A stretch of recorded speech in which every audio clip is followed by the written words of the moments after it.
সরকারি কর্মচারীদের কাছেও একটা বড় আইনি অস্ত্র উঠে এলো যে ডিএ দেওয়ার mode of payment of DA হচ্ছে all India consumer price index. অর্থাৎ এইটা কিন্তু সারা ভারতবর্ষের শ্রমিক কর্মচারী আন্দোলনে একটা মাইল ফলক ছিলাম।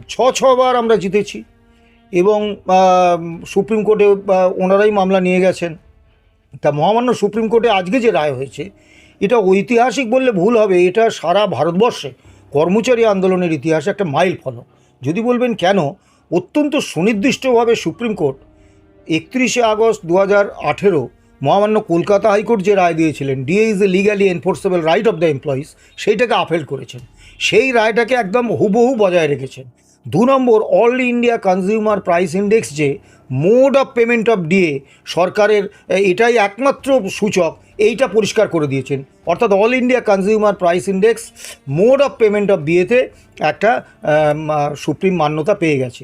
3 নম্বর হচ্ছে সুপ্রিম কোর্ট অত্যন্ত নির্দিষ্টভাবে টাইম ফ্রেম বেঁধে দিয়েছেন, বলেছেন যে জুলাই 2009 থেকে ডিসেম্বর 2019 পর্যন্ত বকেয়া DA all India consumer price ইন্ডেক্সের রেসপেক্টে তার 25% ইমিডিয়েটলি দিয়ে দিতে হবে।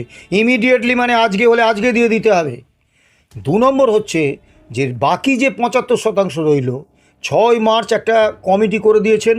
সেই কমিটি 3 জন মাননীয় বিচারপতি এবং সিএজির মতো একজন মানে সর্বোচ্চ পর্যায়ের অফিসার তাকে রেখেছেন।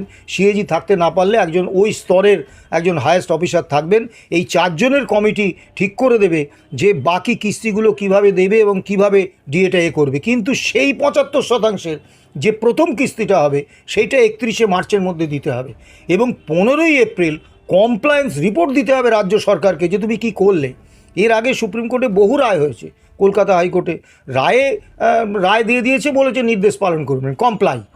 কিন্তু সেইটা সরকার কমপ্লাই করছে কি না, সেই নির্দেশটা মানছে কি না, এটার জন্য একেবারে সুপ্রিম কোর্টের নিজস্ব নজরদারি ব্যবস্থা, এটা কিন্তু অতীতে কখনো হয়নি। অর্থাৎ রাজ্য সরকারকে কিন্তু সুপ্রিম কোর্ট বিশ্বাস করছেন না, ভরসা করছেন না। সুপ্রিম কোর্ট বুঝতে পারছেন যে রাজ্য সরকারের হাতে এটা কমপ্লাই করার দায়িত্ব ছেড়ে দিলে রাজ্য সরকার কিন্তু অনেক রকম ঝামেলা ঝঞ্ঝাট করবে, কর্মীরা বঞ্চিত হবে। এই জন্যে কমপ্লায়েন্স করার যে নজরদারি সেটাও সুপ্রিম কোর্ট নিয়ে নিয়েছে। আমরা এই একটা ঐতিহাসিক জয়। এতে শুধু যে পশ্চিমবাংলার রাজ্য সরকারি কর্মচারী, বোর্ড, কর্পোরেশন, পঞ্চায়েত, পুরসভা, শিক্ষক, শিক্ষাকর্মী, অবসরপ্রাপ্ত কর্মচারী তারা উপকৃত হবেন তা নয়, তাদের সংখ্যা কম বেশি 10 লক্ষ। সারা ভারতবর্ষে সমস্ত রাজ্য সরকার এবং কেন্দ্রীয় সরকারি কর্মচারীদের কাছেও একটা বড় আইনি অস্ত্র উঠে এলো যে ডিএ দেওয়ার mode of payment of DA হচ্ছে all India consumer price index. অর্থাৎ এইটা কিন্তু সারা ভারতবর্ষের শ্রমিক কর্মচারী আন্দোলনে একটা মাইল ফলক। সবথেকে বড় কথা, আজকের দিনে আমি কৃতজ্ঞতা জানাবো যে প্রয়াত অর্থ দপ্তরের কর্মী স্বপন দে, তার জন্যেই বিকাশ রঞ্জন ভট্টাচার্য, ফিরদৌস শামীম, গোপা বিশ্বাসরা এই মামলায় যুক্ত হতে পেরেছিলেন।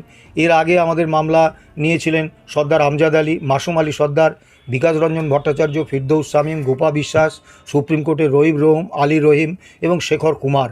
এরাই তো আমাদের বক্তব্যগুলো, আমাদের তথ্য পরিসংখ্যান, আমাদের যুক্তিগুলো সুপ্রিম কোর্টের মাননীয় বা আদালতের মাননীয় বিচারপতিদের কাছে তুলে ধরেছেন এবং আজকেই ঐতিহাসিক জয়টা এনেছেন। তাদেরকে অভিনন্দন জানাবো, কৃতজ্ঞতা জানাবো।